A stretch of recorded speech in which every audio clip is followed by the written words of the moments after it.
datang di SMK Negeri 1 Kasihan, SMKI Yogyakarta.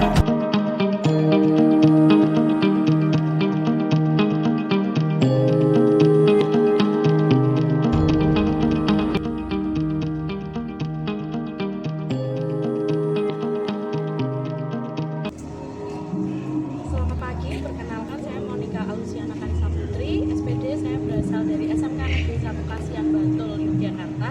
Sekarang saya sedang mengikuti PPL di sekolah saya tercinta dalam rangka mengikuti PPG dalam jabatan Kementerian Agama Republik Indonesia. Terima kasih, Tuhan memberkati. Oke, selamat pagi anak-anak. Selamat pagi, Bu. Gimana kabarnya hari ini? Berkat dalam? Oke, pada pagi hari ini kita akan memulai pelajaran agama kali ini. Sebelum pelajaran dimulai, hari ini ada yang tidak masuk? Ada Siapa? Gracia dan Satriani. Sakit atau kenapa? Izin workshop ya? Oke, sebelum mulai pelajaran kali ini kita akan berdoa. Yang memimpin doa siapa ya? Eleonora deh kalau gitu ya. Oke. Mari teman-teman, sebelum kita mulai membaca, kita berdoa. Dalam nama Bapa dan Putra dan Roh Kudus, amin. Dalam nama Bapa dan Putra dan Roh Kudus, amin. Selamat pagi ya Bapak, terima kasih atas permintaanmu. Sekarang kami akan melaksanakan kegiatan pembelajaran. Kiranya Kau berkati kami dalam kegiatan ini. Amin. Bapa kami yang di surga, dimuliakanlah namamu, datanglah kerajaanmu, jadilah kehendakmu di atas bumi seperti di dalam surga. Berilah kami rezeki pada hari ini dan ampunilah kesalahan kami, seperti kami pun mengampuni yang salah kepada kami. Dan jangan masukkan kami dalam cobaan, tapi bebaskanlah kami dari yang jahat. Amin. Oke, minggu lalu kita udah belajar apa? Bersikap kritis dan bertanggung jawab pada pengaruh media massa. Nah, pada pelajaran kali ini kita akan belajar hal yang sama, tetapi melanjutkan, yaitu mengenai pandangan gereja Katolik berdasarkan Intermirifika 9 dan Intermirifika 10. Nah, tujuan pembelajaran kali ini yaitu peserta didik dapat memahami ajaran Katolik tentang sikap kritis dan bertanggung jawab terhadap pengaruh media massa, dan atas kemampuan bersikap kritis terhadap perkembangan media massa. Nah, menurut kalian, mengapa bagi seorang umat Katolik penting untuk menunjukkan tanggung jawabnya dalam menggunakan media massa atau media sosial? Kenapa? Kira-kira kenapa sih biar orang itu kok wah kita harus bijak nih gunain media massa atau media sosial? Atau kalian yang penting ya udahlah asal posting? Enggak. Kira-kira apa yang diposting? Yang baik-baik yang mesti positif. Jadi yang baik-baik dan positif. Nah, jadi supaya bijak, ciri orang Kristiani bijak bermedia massa adalah memposting hal yang baik dan hal yang positif. Lalu dalam pandangan gereja, bagaimana mempromosikan kebaikan dan kedamaian melalui media massa? Pernah nggak lihat platform digital kayak Instagram atau apa yang mempromosikan nilai-nilai gereja Katolik? Ya. Biasanya yang ditulis apa di situ? Ayat kitab suci. Di ayat kitab sucinya pasti mencerminkan nilai-nilai apa yang diajarkan Yesus. Cinta kasih. Jadi betul yang diajarkan Yesus adalah nilai-nilai cinta kasih dan kebaikan. Nah, cakupan materi kali ini kita akan belajar mengenai bersikap kritis dan bertanggung jawab berdasarkan dari Markus 2 ayat 23 sampai 28, lalu Intermirifika 9 dan Intermirifika 10. Jadi Intermirifika adalah dokumen Konsili Vatikan kedua yang membicarakan tentang komunikasi sosial dalam gereja Katolik. Oke, kita akan membagi kelompok ya. Supaya gampang kelompoknya nanti Mbak ikut kelompok yang sini, lalu yang sini. Jadi kelompok ini kelompok berapa? Satu ya. Kelompok satu ini kelompok dua. Oke, kita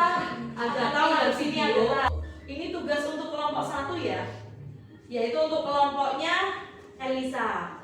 Nah, kita akan sama-sama lihat videonya. Nah, kan ibu punya pertanyaan buat kalian. Kalian kalau misalnya udah besar, mau jadi apa? Cita-cita kalian apa? Kamu, Susi, mau jadi apa? Saya mau jadi menteri, Bu. Bagus. Kalau kamu juga, kamu mau jadi apa? Saya jadi presiden. Mau jadi presiden. Aku yang jadi presiden. Udah, jangan kayak gitu. Semua juga bisa kok jadi presiden. Asal ada satu syaratnya. Apa coba? Saya belajar, ya. Kalau kamu gimana? Kamu mau jadi apa? Yang jadi monsternya, Bu.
Nah, tadi tugas untuk kelompok 1 dikatakan bahwa kita itu nggak sempurna, tetapi Yesus yang menyempurnakan. Pesan dari videonya. Lalu ini tugas untuk kelompok 2 tentang film judulnya Hello from God. Oke, bye.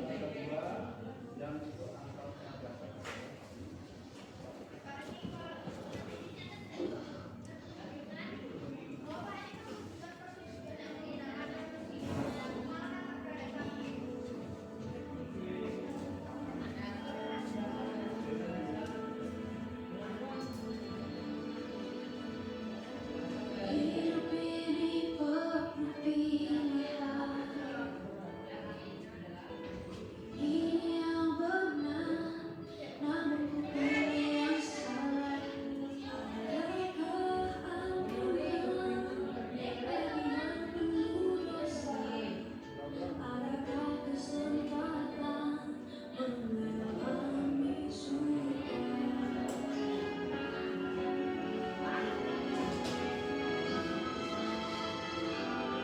Saat ku dengar ada kasih sejati, ada di dunia, berikan janji pasti, selamatkan kekal, ampuni segala dosa, kini hidupku berharapan.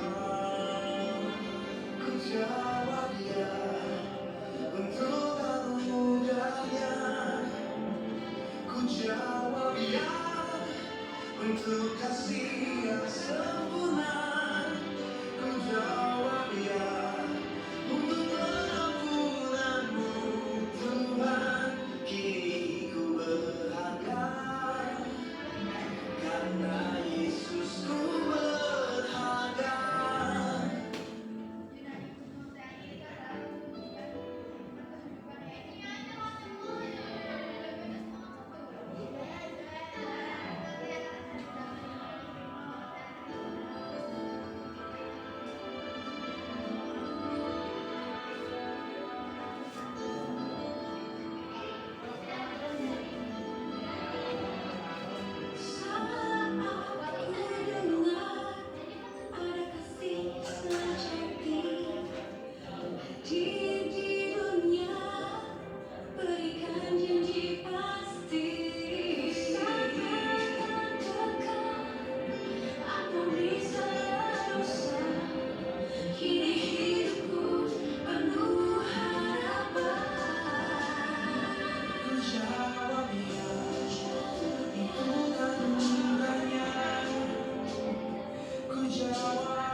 Nah, tadi ada perbedaan kontras ya. Kalau video yang pertama itu menceritakan tentang gimana media massa itu bisa digunakan untuk membuli seseorang. Giliran video yang kedua itu membicarakan mengenai media massa yang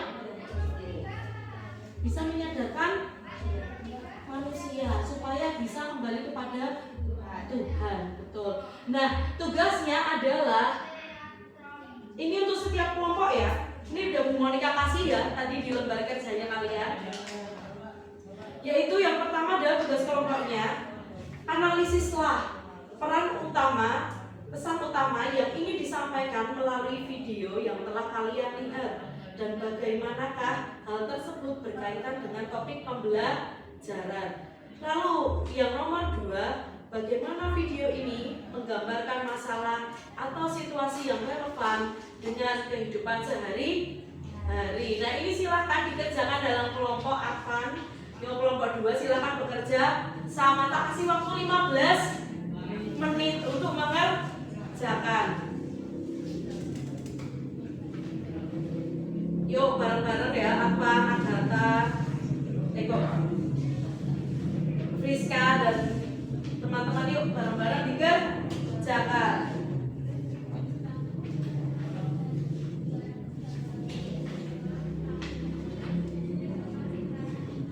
Ada yang minum atau mau ditanyakan? Enggak ya? Oke.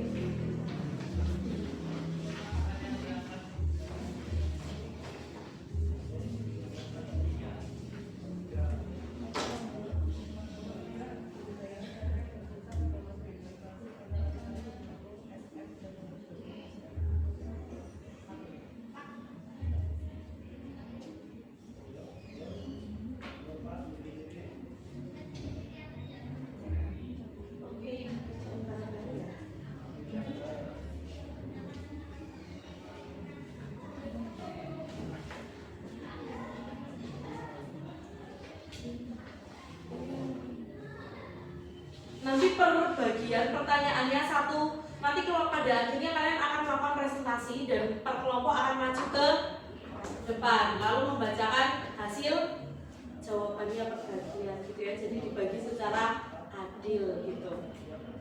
Oke, udah selesai ya? Ya. Sudah. Oke, kita akan melanjutkan dengan membaca teks kitab suci tentang murid-murid Yesus yang memetik gandum pada hari Sabat dari Markus 2 ayat 23 sampai 28. Yuk Friska, minta tolong dibacakan teksnya. Bentar. Ini Friska, silakan bacakan teksnya.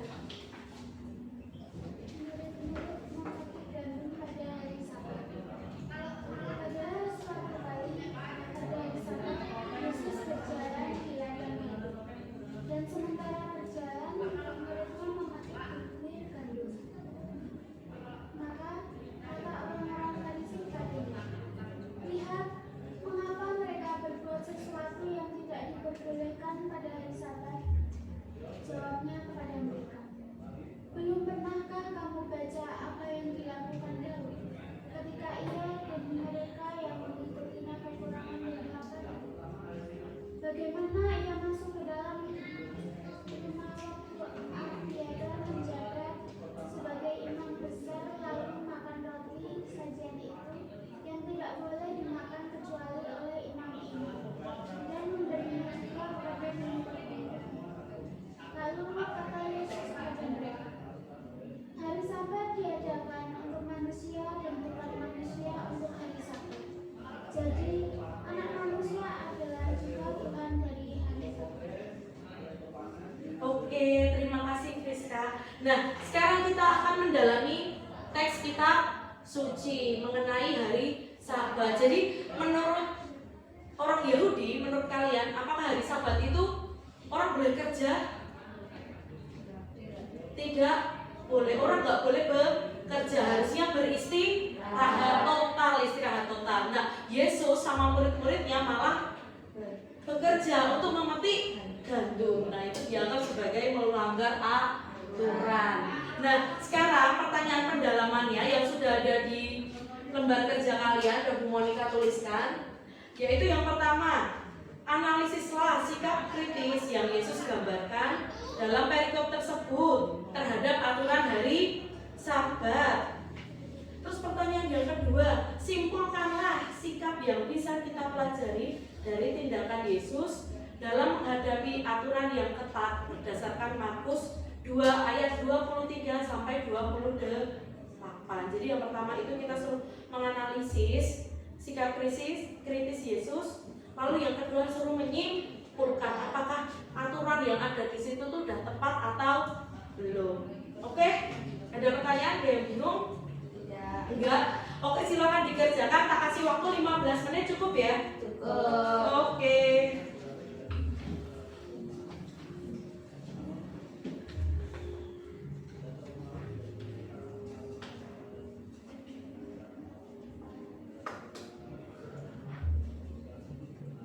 Ayo advance, semangat advance. Yuk, semangat ya. Semangat, semangat.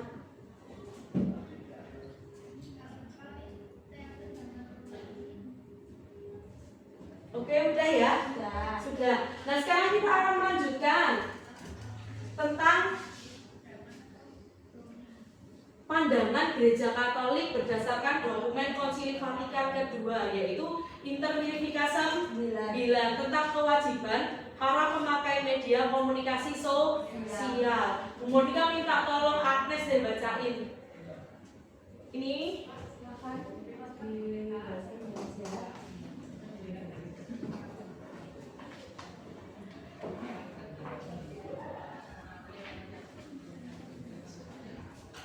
ayo akan semangat akan. Kewajiban-kewajiban para pemakai media komunikasi sosial. Kewajiban-kewajiban khusus mengikat semua penerima, ini para pembaca, pemirsa, dan pendengar yang atas pilihan pribadi dan bebas menanggung informasi-informasi yang disiarkan oleh media itu. Sebab cara memilih yang tepat meminta supaya mereka mendukung sepenuhnya segala sesuatu yang menampilkan nilai keutamaan, nilai pengetahuan, dan pengetahuan. Sebaliknya, hendaklah mereka menghindari apa saja yang bagi diri mereka sendiri menyebabkan atau memungkinkan timbulnya kerugian rohani, atau yang dapat membahayakan sesama karena contoh yang buruk, atau menghalangi tersebarnya informasi yang baik dan mendukung tersiarnya informasi yang buruk. Hal itu kebanyakan terjadi dengan membayar iuran kepada para penyelenggara yang memanfaatkan media itu karena alasan ekonomi semata-mata mereka. Maka supaya para penerima itu mematuhi hukum moral, hendaknya mereka jangan melalaikan kewajiban untuk pada waktunya mencari informasi tentang penilaian-penilaian yang mengenai semuanya itu diberikan oleh instansi-instansi yang berwenang untuk mengikutinya sebagai pedoman menurut suara hati yang cermat, untuk lebih mudah melawan dampak-dampak yang merugikan dan mengikuti sepenuhnya pengaruh yang baik. Hendaknya mereka berusaha mengarahkan dan membina suara hati mereka dengan upaya-upaya yang cocok.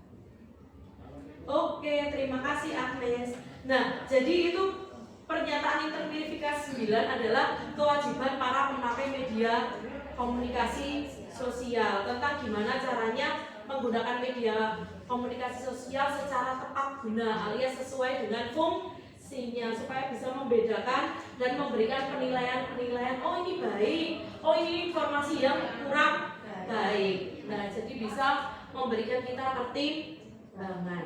Nah, sekarang kita akan mendalami Intermirificasem 9 ya, dengan pertanyaan-pertanyaan berikut ini. Yang pertama adalah tafsirkanlah pesan mengenai kewajiban-kewajiban para pemakai media komunikasi sosial berdasarkan artikel Intermirificasem 9. Lalu yang kedua, analisislah alasan bagi pengguna media massa harus bertanggung jawab terhadap konten yang mereka bagikan berdasarkan dokumen Reja.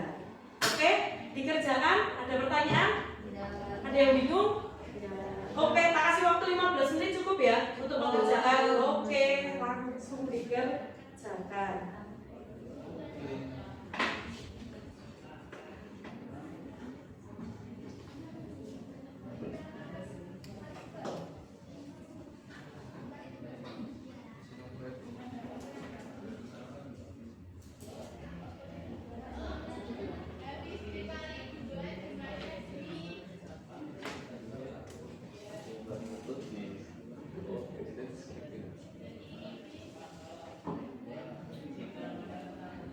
Oke, sudah selesai ya?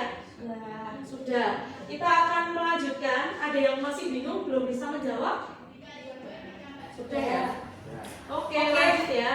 Bu Monika minta tolong Mutia ya untuk membacakan intermirifika artikel 10 tentang kewajiban-kewajiban kaum muda dan para orang tua dalam menggunakan media komunikasi sosial. Oke, silakan Mutia. Kewajiban-kewajiban kaum muda dan para orang tua.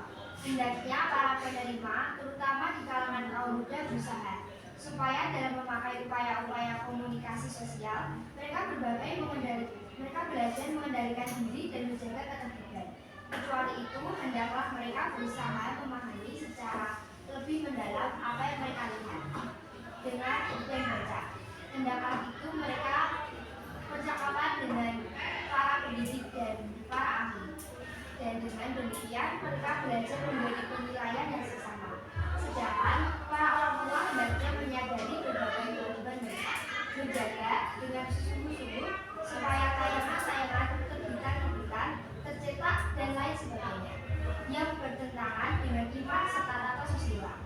Jangan sampai memasuki ambang pintu rumah tangga dan jangan sampai anak-anak menjumpainya di luar lingkup keluarga. Oke, terima kasih Mutia.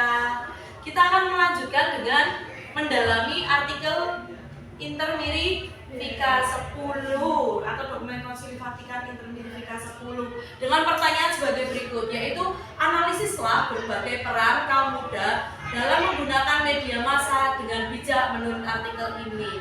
Lalu pertanyaan yang kedua adalah bagaimana orang tua dapat membantu anak-anak mereka dalam menghadapi pengaruh media massa. Oke, Bu Monika kasih 15 menit ya untuk mengerjakan. Ayo Advan, semangat Advan. Ayo semangat. Ayo mulai. Bangun.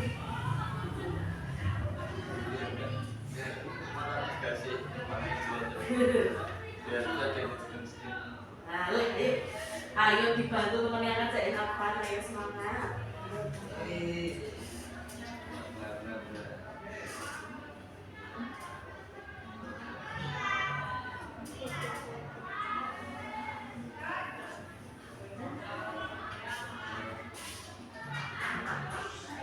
Gimana? Bisa ya? Udah selesai semuanya? Sudah, oke. Kita akan masuk ke tahap berikutnya, yaitu presentasi kelompok. Nah, silakan kelompok 1 untuk maju ke depan dan presentasi hasil jawabannya. Maju ya. Oke, silakan kelompok 1 untuk presentasi. Silakan presentasi. 1. Analisis pesan utama video dalam video yang pertama. Video yang telah kami tonton menyampaikan pesan utama tentang pentingnya menghentikan tindakan bullying, khususnya yang terjadi pada melalui media massa. Video tersebut menggambarkan bagaimana media sosial dan platform online lainnya sering digunakan sebagai sarana untuk melakukan perundungan yang dikenal sebagai cyberbullying. Hal ini sangat relevan dengan topik pembelajaran mengenai etika komunikasi, karena mengingatkan kita akan dampak negatif dari penyalahgunaan teknologi komunikasi. Yang nomor 2, relevansi dengan kehidupan sehari-hari. Video ini menggambarkan situasi yang sangat relevan dengan kehidupan sehari-hari, terutama di era digital saat ini. kasus bullying melalui media sosial sering terjadi dan dapat menimpa siapa saja, baik anak-anak maupun orang dewasa. Dengan ilustrasi yang jelas, video tersebut menunjukkan bagaimana tindakan perundungan dapat dilakukan secara online, misalnya melalui komentar negatif, penyebaran informasi palsu, atau pengucilan dalam grup virtual. Selain itu, video tersebut juga mengingatkan kita akan pentingnya saling mendukung dan menguatkan, terutama bagi mereka yang menjadi korban perundungan. Oke, lanjut.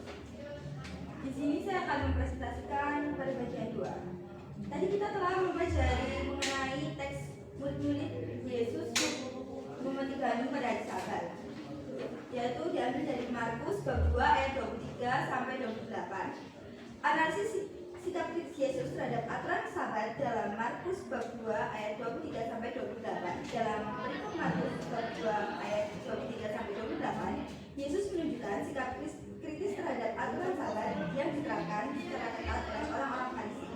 Ketika murid Yesus memetik gandum pada hari Sabat, orang-orang Farisi menuduh mereka melanggar hukum Sabat. Namun, Yesus menanggapi dengan mengingatkan mereka tentang peristiwa Daud dan orang-orang yang makan roti sajian di Bait Allah, meskipun itu melanggar aturan pada saat itu. Dalam respon ini, Yesus menegaskan bahwa kebutuhan manusia lebih penting daripada aturan ritual yang kaku. Yesus mengkritik penerapan aturan Sabat yang lebih mengutamakan kepatuhan harfiah daripada tujuan sebenarnya dari hukum tersebut, yakni untuk kebaikan dan kesejahteraan manusia. Dengan menyatakan bahwa Sabat diadakan untuk manusia dan bukan manusia untuk Sabat, Yesus memperlihatkan pandangannya bahwa aturan harus melayani manusia, bukan sebaliknya. Soal yang kedua, sikap yang dapat kita pelajari dari tindakan Yesus tersebut adalah tindakan Yesus kritis terhadap aturan yang kaku. Yesus mengajarkan bahwa aturan atau hukum yang ada seharusnya tidak diterapkan secara kaku jika itu menghambat kebutuhan dasar manusia. Lalu, mengutamakan kasih dan kemanusiaan. Sikap Yesus mengajarkan bahwa kasih dan perhatian terhadap sesama manusia lebih penting daripada sekadar mematuhi aturan yang tidak mempertimbangkan kebutuhan manusia. Yang terakhir, bijaksana dalam menilai aturan. Yesus menunjukkan bahwa tidak semua aturan harus ditetapkan secara mutlak tanpa mempertimbangkan konteks. Dalam kehidupan sehari-hari, kita perlu menggunakan kebijaksanaan untuk mengevaluasi situasi dan memastikan bahwa aturan yang ada tidak menjadi beban yang menekan, melainkan alat untuk kebaikan. Oke, terima kasih.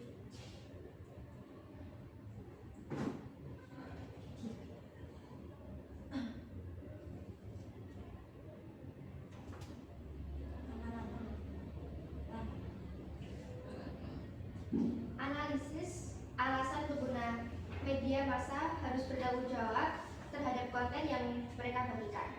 1. Pengaruh terhadap masyarakat. Media massa memiliki jangkauan yang luas dan dampak yang besar terhadap masyarakat.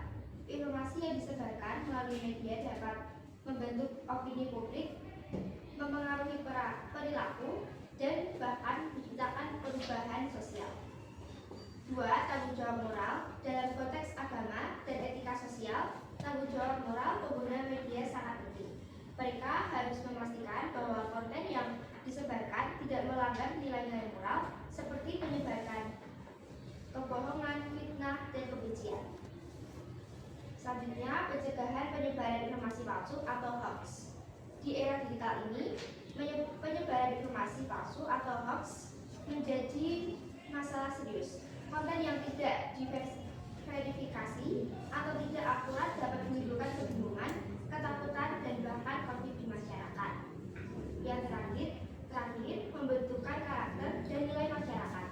Konten media massa dapat membentuk nilai-nilai norma dalam masyarakat. Konten yang tidak bertanggung jawab bisa merusak tatanan moral, mendorong konsumerisme berlebihan, kekerasan, atau penyimpangan nilai-nilai kemanusiaan.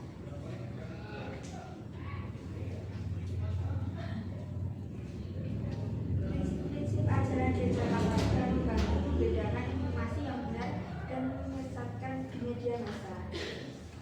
1. Kebenaran dan kejujuran gereja Katolik menekankan pentingnya kejujuran dan kebenaran dalam semua aspek kehidupan termasuk dalam media massa. 2. Penilaian moral dan hati nurani. Gereja menekankan pentingnya menggunakan hati nurani yang terinformasi dengan membangun kebaikan bersama, prinsip kebaikan bersama mengarahkan umat. Oke, sudah selesai kelompok 1? Sudah. Nah, ada yang mau ditanyakan? Dari kelompok 2 ke kelompok 1? Ada. Silakan ditanyakan apa yang mau ditanyakan. Nilai moral apa yang kalian dapatkan dari presentasi? Kita harus mampu menggunakan media massa untuk menyebarkan hal yang positif dan juga menunjukkan kita kasih dan damai. Oke, terima kasih, kita beri tepuk tangan untuk kelompok 1. Nah, terima kasih, silakan kelompok 1 kembali ke tempat duduknya dan sekarang presentasi kelompok 2.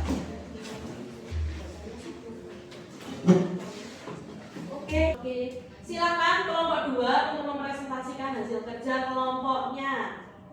Oke, hari ini kita akan presentasi hasil tugas kami. 1. Analisis pesan utama dari video. Pesan utama video ini berfokus pada tema kehidupan yang terjebak dalam kesenangan duniawi dan dampaknya terhadap rasa kesepian. Pesan utamanya adalah bahwa meskipun seseorang memiliki banyak kesenangan dan pencapaian duniawi, mereka seringkali merasa kosong dan kesepian. Tuhan dalam pandangan video mengingatkan kita melalui berbagai cara-cara termasuk media massa. Topik pembelajaran ini mengaitkan dengan tema bersikap kritis dan bertanggung jawab terhadap media massa. Karena video ini menggunakan media massa sebagai alat untuk menyampaikan pesan moral dan spiritual. Pesan ini dari video tersebut menggarisbawahi pentingnya tidak hanya mengandalkan media massa untuk hiburan atau kesenangan, tetapi juga untuk refleksi dan pengingat spiritual. Saya akan membacakan dari gambaran masalah atau situasi. Video tersebut menggambarkan situasi di mana seseorang meskipun hidup dalam kesenangan duniawi seperti kekayaan, status sosial, dan pencapaian, masih merasa kesepian dan tidak puas. Ini adalah refleksi dari kenyataan bahwa kesenangan materi dan kesuksesan tidak selalu berbanding lurus dengan kebahagiaan dan kepuasan batin. Dalam kehidupan sehari-hari, banyak orang mungkin menghadapi situasi serupa di mana pencapaian atau kekayaan tidak membawa kebahagiaan yang diharapkan dan mereka merasa kosong atau terasing meskipun memiliki banyak hal. Oke, silakan lanjut.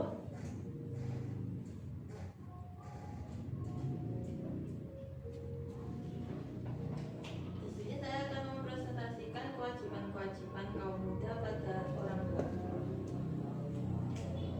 Peran kaum muda dalam menggunakan media massa dengan bijak memberikan panduan yang sangat relevan bagi kaum muda dalam memanfaatkan media massa. Secara garis besar, kaum muda memiliki peran yang sangat penting dalam membentuk masyarakat yang lebih melalui penggunaan media massa yang bijak. Berikut beberapa peran yang dapat diidentifikasi. Agen berubah. Kaum muda memiliki potensi besar untuk menjadi agen perubahan. Mereka dapat memanfaatkan media massa untuk menyebarkan ide-ide positif, kampanyekan isu-isu sosial, dan menginspirasi orang lain untuk bertindak. Opsi kedua, pencari kebenaran. Di era informasi yang serba cepat, kaum muda perlu memiliki kemampuan untuk memilah-milah informasi yang benar dan akurat. Mereka harus menjadi pencari kebenaran yang kritis dan tidak mudah terpengaruh oleh hoax dan propaganda. 2. Bagaimana orang tua dapat membantu anak-anak mereka dalam menghadapi pengaruh media massa. Peran orang tua sangat krusial dalam membimbing anak-anak mereka dalam menggunakan media massa. Berikut beberapa cara yang harus dilakukan orang tua. Menjadi contoh, orang tua adalah role model bagi anak-anaknya. Dengan menunjukkan sikap yang bijak dalam menggunakan media massa, orang tua dapat menjadi contoh yang baik bagi anak-anak mereka. Opsi kedua, membuat aturan. Orang tua perlu membuat aturan yang jelas tentang penggunaan media massa di rumah. Batasi waktu penggunaan gadget, pilih konten yang sesuai, dan awasi aktivitas anak di dunia maya. 3. Komunikasi terbuka. Ciptakan suasana yang nyaman bagi anak-anak untuk berkomunikasi dengan orang tua. Ajak anak-anak untuk berdiskusi tentang apa yang mereka lihat dan dengar di media massa. Kesimpulannya, memberikan kita gambaran yang jelas tentang pentingnya peran kaum muda dan orang tua dalam menghadapi tantangan dan peluang yang dihadirkan oleh media massa. Dengan bekerja sama, kita dapat menciptakan generasi muda yang cerdas, kritis, dan bertanggung jawab. Sekian presentasi dari kami. Apakah ada yang mau bertanya? Nah, silakan ada yang mau bertanya?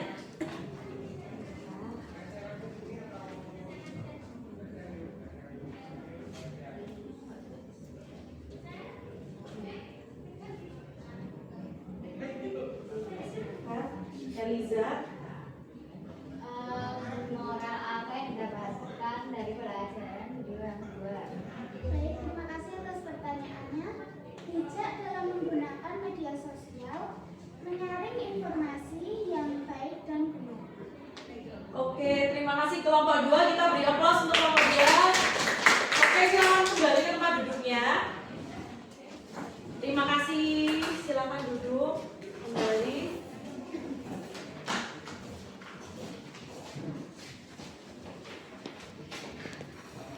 Oke, nah kita sudah memasuki sesi akhir ya, bagian akhir, yaitu tentang menganalisis dan mengevaluasi pemecahan masalah. Nah, menurut kalian, bagaimana prinsip-prinsip ajaran gereja Katolik membantu dalam membedakan informasi yang benar dan yang menyesatkan di media massa? Jadi gimana sih menurut kalian gereja itu bisa kasih pandangan supaya oh ini informasi baik, oh ini informasi yang tidak baik, yaitu kalau yang baik yang gimana mencerminkan apa? Mencerminkan sikap yang diajarkan oleh Yesus Kristus. Lalu yang nggak baik itu yang gimana? Yang menyimpang dari itu atau memberikan contohnya tadi untuk media massa untuk membuli, lalu untuk menyebarkan berita bohong. Nah, terus yang baik adalah media massa digunakan untuk memberikan informasi mengenai nilai-nilai cinta kasih dan mengajak orang untuk berbuat cinta kasih dengan peduli, menolong, berbagi dan lain sebagainya. Lalu yang kedua, analisislah tindakan konkret yang dapat Anda lakukan sebagai umat Katolik untuk bersikap lebih kritis dan bertanggung jawab dalam menyebarkan informasi melalui media massa sesuai ajaran gereja. Jadi gimana sih menurut kalian salah satu cara kalau kamu pakai sosmed gimana? Supaya sosmed itu digunakan dengan baik. Yang kalian sebarin apa biasanya? Konten yang positif, lalu juga menyebarkan mengenai orang supaya saling peduli satu sama lain. Misalnya ada orang yang membagikan konten tentang oh ada di sana orang yang menderita, diharapkan orang yang menonton bisa membantu. Nah, itu kesimpulan pelajaran kita hari ini. Ya, kesimpulannya apa? Kita harus bijak menggunakan media massa. Nah, jadi prinsip ajaran gereja Katolik seperti kejujuran, kasih dan keadilan membantu dan membimbing kita dalam membedakan informasi yang benar dan menyesatkan di media massa. Lalu gereja mengajarkan pentingnya mencari kebenaran dengan hati yang terbuka dan kritis. Jadi terbuka dan kritis alias bisa membedakan yang baik dan yang buruk.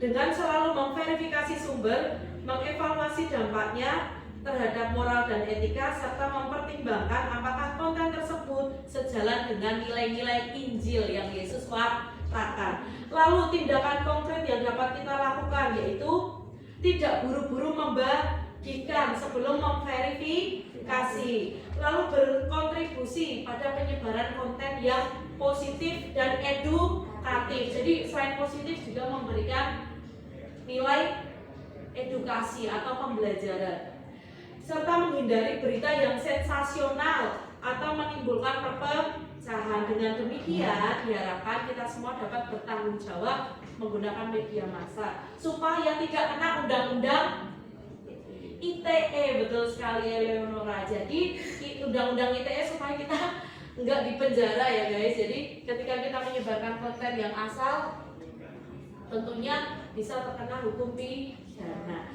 Oke, di bagian kegiatan penutup kita telah sampai kepada bagian refleksi. Nah, silakan menurut kalian bagian mana yang paling sulit dalam pembelajaran kali ini?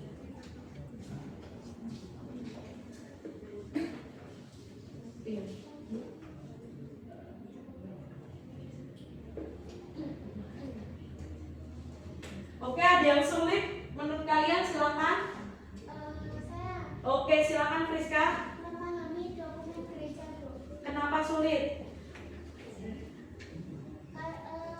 Sulit memahami bahasanya. Oke, sulit memahami bahasanya. Jadi memang dokumen gereja itu bahasanya memang sangat teologis atau bahasanya menggunakan bahasa yang cukup berat untuk kita. Jadi membacanya membutuhkan waktu dan pemahaman yang lebih mendalam. Lalu analisislah manfaat apa yang kalian peroleh dalam pembelajaran ini, khususnya untuk perkembangan dirimu. Yo Eliza, apa manfaat dari pembelajaran bersikap kritis?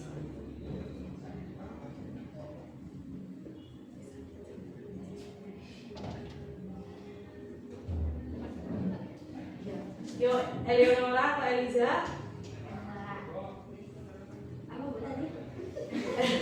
Nah, jadi analisislah manfaat apa? Manfaatmu ketika mempelajari bersikap kritis dan bertanggung jawab. Bisa memilih hal yang bijak untuk Di media sosial bagikan dan hal yang buruk untuk ditinggalkan. Lalu bisa bijak dalam penggunaannya, alias gak cuma setiap hari nonton YouTube, lalu nonton Instagram, Twitter, dan lain sebagainya. Oke? Sekarang kita telah sampai di penghujung materi. Pada pembelajaran berikutnya, kita akan belajar mengenai bersikap kritis dan bertanggung jawab terhadap ideologi dan gaya hidup zaman ini. Oke, sebelum mulai menutup pelajaran, kita akan berdoa terlebih dahulu. Yang mimpin doa penutup Mutia deh.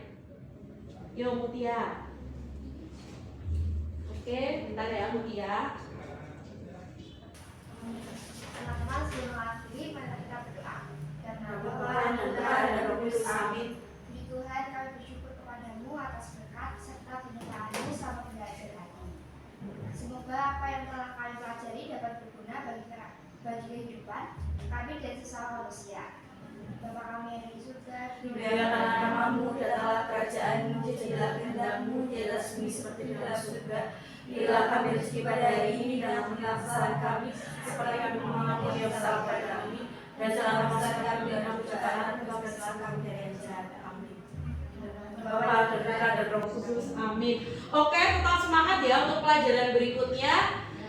Tetap semangat, Tuhan memberkati. Oke, terima kasih semuanya, kalian luar biasa.